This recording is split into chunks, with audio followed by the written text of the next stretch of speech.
Bonjour et bienvenue dans cette nouvelle vidéo de AAGN. Avec aujourd'hui encore, on est dans la V1 avec des suppléments un petit peu bizarres, pas forcément toujours optimal, mais on va quand même voir ça ensemble. Avec cette fois encore un scénario qu'ils appellent Jumpstart. Jumpstart en anglais, c'est l'idée de démarrer la voiture rapidement. Donc c'est des scénarios d'introduction pour vous faire jouer à Vampire la Mascarade avec des personnages humains. Vous allez voir qu'il y a certaines excentricités qui viennent de la V1 qui vont être assez intéressantes. La couverture étant concrètement la scène d'introduction avec une maison en flammes et vos PJ qui se sont fait la malle. Donc de quoi ça parle? Alors, Alien Hunger a été conçu par Jeff Berry, qui est un type qui n'a quasiment rien fait. Alors c'est essentiellement un mec qui bosse dans l'informatique, j'ai regardé, il a encore un vieux CV qui traîne, mis à jour récemment. Il fait du jeu de rôle de temps en temps, mais il n'a pas, de ce que je sais, il n'a rien produit d'autre en fait, de manière professionnelle. Je suis Baudor que c'est parce qu'il était étudiant à Boulder, à Denver, qu'il a réussi à rentrer en contact avec les mecs de White Wolf et de proposer ce scénario-là, qui a été joué donc par l'un des groupes fétiches de White Wolf, qui sont la victime, qui sont en fait les bêta-testeurs.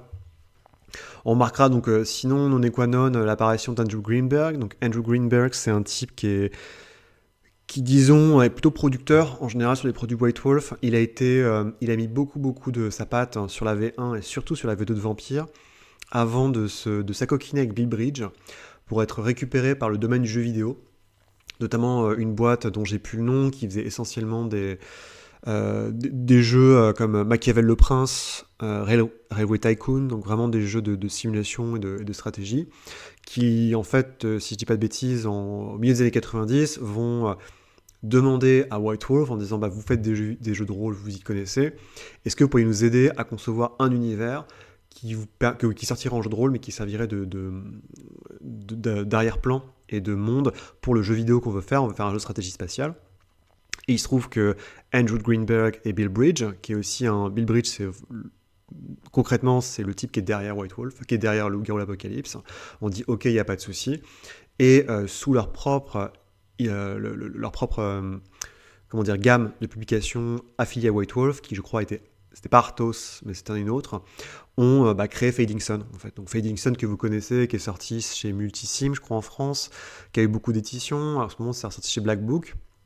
Et à la base, en fait, on l'ignore beaucoup, mais Fading Sun est un jeu White Wolf. Alors, c'était pas le nom White Wolf qui était dessus, mais ça a été conçu par Greenberg et Bill Bridge, qui ont vraiment conçu donc, cette espèce d'univers de space op extrêmement fort.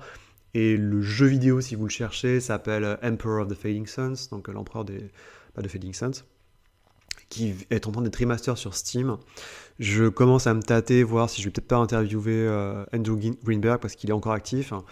Il bosse pas mal et il est en train de bosser justement sur un remaster parce qu'en fait il s'est aperçu que beaucoup des jeux vidéo sur lesquels il a bossé, parce qu'il a bossé sur d'autres mais des petits trucs, hein, des jeux Warhammer 40 000 comme à l'époque où il y en avait plein, pas forcément les meilleurs, ont eu des sortes de revival par des influenceurs enfin des mecs qui jouent des vieux jeux vidéo, et donc ça relance un peu ces jeux qui sont oubliés pour lui.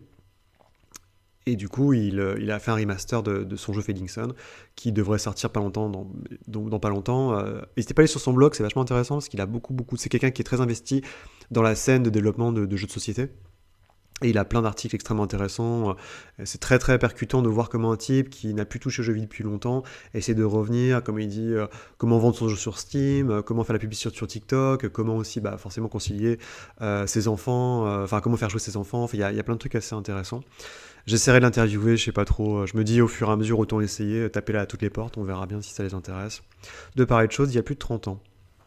Donc, sans plus attendre, on va commencer donc toujours avec une très belle illustration de Justin Timbrook, très orienté années 90, avec une scène d'introduction qui est qu'en gros les joueurs se réveillent dans une maison en feu et ne comprennent pas ce qui leur arrive, sachant qu'ils ont des impulsions sombres et monstrueuses. Toujours des magnifiques illustrations de Janet Ossilio. Moi je préfère plus son style à celui de Tim Bradstreet. Tim Bradstreet va évidemment rester plus iconique, et Janet Ossilio va arrêter, elle va partir vers des contrées plus vertes, notamment Magic the Gathering évidemment, chez Wizard, où elle va être récupérée par d'autres personnes de chez White Wolf qui sont allées là-bas. Elle a complètement disparu, mais moi j'adore son style tout en rayures. Je trouve ça absolument incroyable. J'ai déjà parlé de ce qu'elle a fait sur Hearthstone et Shadowrun, qui est absolument génial. Donc de quoi ça parle? En fait, l'histoire, elle est assez simple, elle est assez, comment dire, on va dire ambitieuse. Vous l'avez peut-être reconnu. Le personnage qui est au cœur, le PNJ au cœur de cette histoire, c'est rien d'autre que Pasteur. Notre Pasteur à nous, qui a inventé le vaccin. Donc Louis Pasteur était devenu un vampire, puisque en gros donc dans l'histoire, dans le background de cette histoire-là, ce qui s'est passé, c'est qu'il a découvert effectivement les vaccins, et il a commencé à dépérir lentement mais sûrement. Il y a un vampire qui est devenu très intéressé par ses travaux, qui s'est aperçu qui aidait, en fait, comme mécène Louis Pasteur, et s'apercevant qu'il était sur le point de mourir, l'a transformé en vampire pour qu'il puisse continuer ses recherches, notamment pour trouver un vaccin qui permettrait, enfin, une sorte de vaccin pour identifier donc le vecteur de vampirisme, et aussi surtout pour développer une contre-mesure qui permettrait aux vampires de redevenir humains. C'est un thème assez récurrent dans toute la gamme Vampire la Mascarade, qui encore une fois va aboutir dans la V3 à un bouquin qui est extrêmement nul, l'un des derniers bouquins qui s'appelle Le Signe Rouge, où c'est le même objectif fait par des rituels. Donc c'est une idée qui pousse dans toutes les gammes, dans toutes les éditions de Vampire, assurément. Et donc Louis Pasteur, n'aimant pas trop sa condition, va continuer à faire ses recherches, notamment pour tester, voir s'il peut transformer des gens en vampires par des vaccins, et surtout pour essayer de trouver l'immortalité. Enfin, pour trouver un moyen d'arrêter l'immortalité et de revenir mortel. Sauf que, évidemment, parce qu'on est dans Vampire, il y a toujours des gros billes qui se baladent, et il se trouve qu'il y a un très très vieux vampire, Nosferatu, qui était un légionnaire romain qui se sent puni en fait par les dieux, et continue à faire des offrandes aux dieux grecs de nos jours, et qui devient fou en fait au fur et à mesure des siècles, et qui estime que justement toute chose qui peut retransformer des vampires en humains est une atteinte à sa propre vie et un danger à sa vie, et donc il va tomber sur Louis Pasteur, et il va essayer au fur et à mesure des siècles, donc pendant plus d'un siècle, de le tuer. Pasteur va prendre le nom d'emprunt de Jacob Prestor et s'exiler aux États-Unis pour essayer de continuer ses recherches. L'intrigue se passe à Denver, donc il a élu Denver comme endroit, et il va être rattrapé par Thaddeus. Thaddeus va va utiliser le prince local, donc le prince de Denver, pour faire monter sa paranoïa et lui faire croire que Jacob Prestor, qui est arrivé dans sa ville, qui est quasi un autarkie, en fait, veut prendre en fait la mainmise remplacer le prince et prendre la mainmise sur la ville de Denver, Colorado. Donc le prince va envoyer des petites frappes pour empaler et brûler la maison de Jacob Prestor. Sauf que pendant ce temps-là, ce qui s'est passé, c'est que Jacob Prestor n'est pas resté inactif. On va voir ça tout de suite. On a quelques éléments assez rigolos sur Seattle, notamment ça j'aime beaucoup, le cow tipping, qui est a priori le fait de pousser une vache, qui est un truc assez répandu, a priori, enfin, au moins chez les gamins aux États-Unis à une époque où en gros les vaches dorment debout. Donc il les pousse debout, puis elles se relèvent toutes seules, ça fait beaucoup rire. Et aussi le cow tipping chez les vampires, c'est autre chose. En fait, c'est des vampires qui vont se nourrir sur les vaches qui inondent sur les plateaux autour de Denver.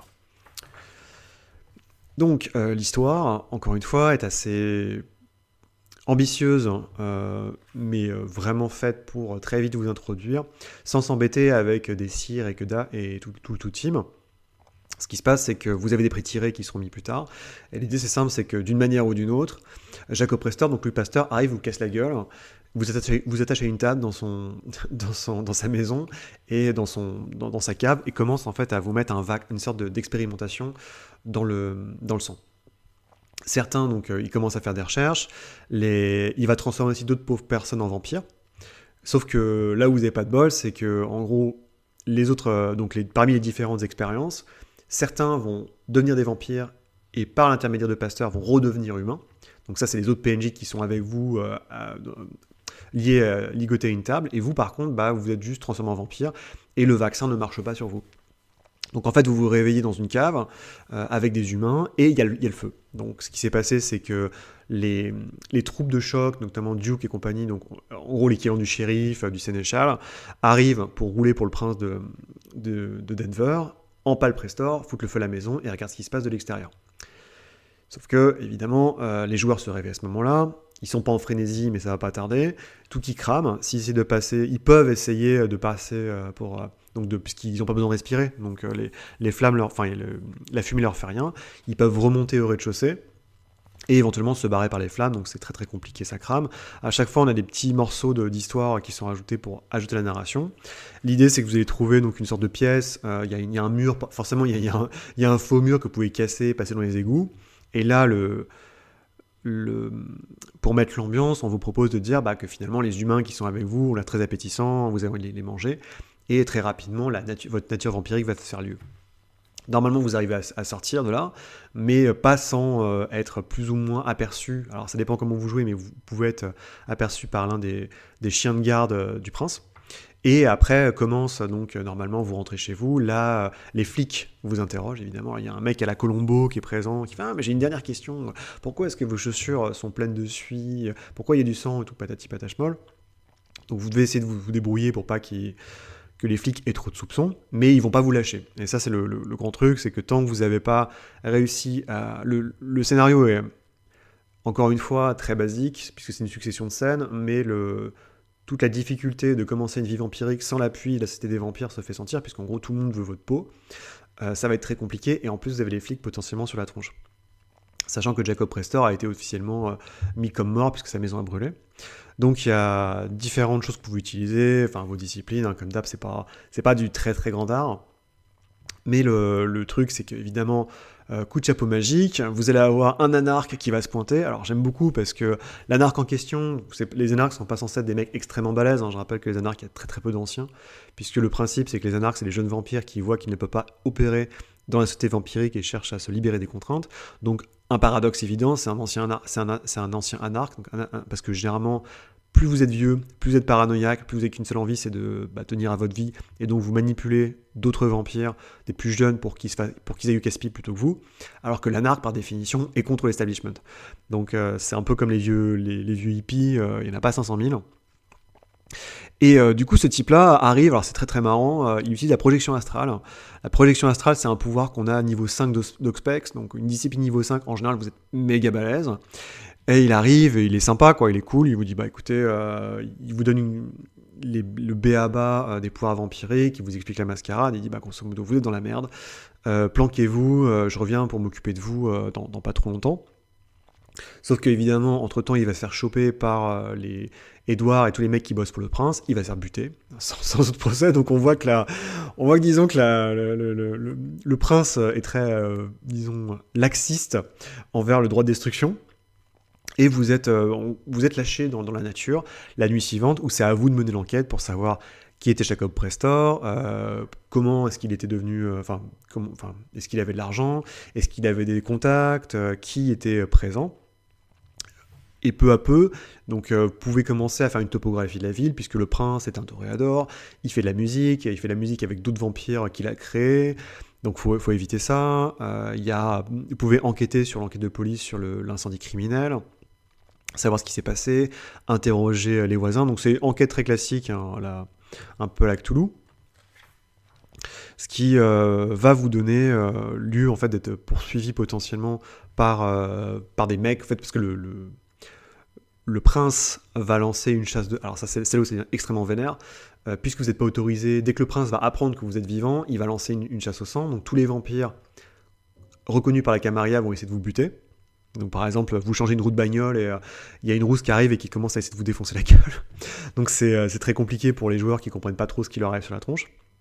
Et l'idée, en fait, c'est que le scénario va vous amener très rapidement à tomber sur un contact qui est un humain, qui travaille avec Prestor, puisque Prestor avait besoin d'un laboratoire et de gens pour au moins isoler le gène vampirique et comprendre comment ça marche.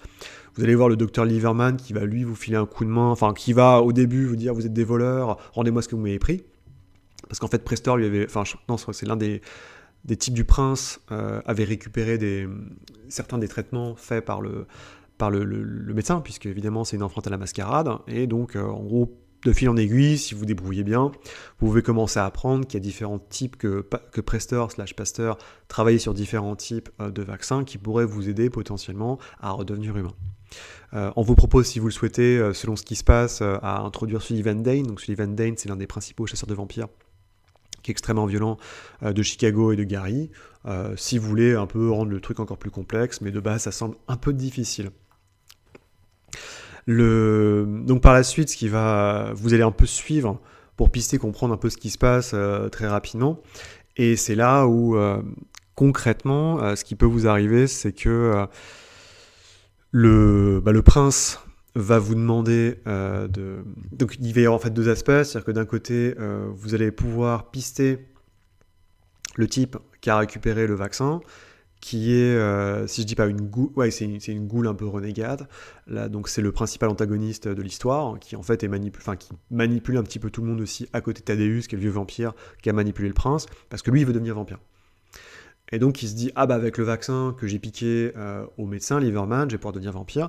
Donc vous arrivez, c'est un peu la manipulation, négociation, parce qu'il vous dit, ah oui, mais si vous me transformez en vampire, parce que bah, en gros ils sont déjà vampires, vos personnages, alors je peux vous donner le sérum qui vous rendra humain. Alors c'est là où encore on en avait un, où il y avait encore la possibilité potentielle, enfin de devenir humain, donc si vous voulez arrêter le scénario. Sinon vous pouvez dire concrètement, et c'est le pitch de l'histoire, c'est que bah non, en fait vous pouvez pas redevenir humain, vous êtes déjà des vampires. Et donc hélas, vous n'avez pas la bonne connexion, ce qui explique que bah, par exemple, vous verrez dans les pré-tirs à la fin, mais certains sont caïtifs, alors que d'autres ont des clans déjà préétablis. Et en gros, c'est le scénario se résume à ça, quoi. Avec un peu de chance, vous retournez dans les bonnes grâces du prince, qui s'aperçoit que vous voulez pas essayer de le renverser, donc il dit ok, je vous laisse tranquille, mais vous devez finir de votre côté l'enquête pour retrouver le vaccin et Edward, donc l'espèce de goule renégate. On arrive, alors c'est assez rigolo parce que là on est à peine 30 pages du bouquin, le reste va être essentiellement une description de Denver et comment y jouer avec les différents clubs, les endroits qui peuvent être intéressants pour vous de jouer, donc évidemment il y a les éléments liés à l'enquête, avec la maison de Prestor, mais aussi tous les liens sur ses finances, son histoire, pour donner un peu vie au scénario. Et ensuite on a les personnages, alors, très belle illustration encore une fois de Jane Tocilio, sur donc le profil de Pasteur, mais surtout de Thaddeus, qui est vraiment l'archétype du gros vampire, quasiment, je sais plus, c'est des 5e ou 6e génération, qui sont complètement fous ou obsédés par certaines poussées du djihad pour justement essayer de survivre. On a donc Edward, qui est le prince de Denver, qui lui, grosso modo, est un ancien militaire européen, je crois, qui est obsédé par une seule chose, c'est sa survie évidemment, et le fait de ne plus avoir du tout de conflit. Alors je sais plus qui est l'illustrateur, mais c'est quelqu'un qu'on va revoir de temps en temps. Ensuite, on a vraiment toute la clique, donc on a son second qui est, d'après description, on dit bah en fait c'est Arnold Schwarzenegger. Donc en plus c'est un soldat prussien, je crois. Enfin on a un peu toute la totale. On a une fille qui est tirée qui est le portrait craché de la fille dans Le Retour des Morts Vivants. Enfin on est vraiment sur toute une époque très particulière avec des descriptions qui sont complètement assumées. Donc tout le groupe de musique, donc je dis du Prince qui est autour, les ghouls qui sont présentes, des indépendants évidemment qui sont présents aussi. Il y a pas mal, le flic qui est une parodie de Colombo. Donc concrètement, ça reste une ville où on a l'impression que quasiment tout le monde est au service du prince, et à part un ou deux gangrels, le reste sont vraiment complètement alignés sur le prince, donc vous n'avez pas vraiment de chance de vous en sortir.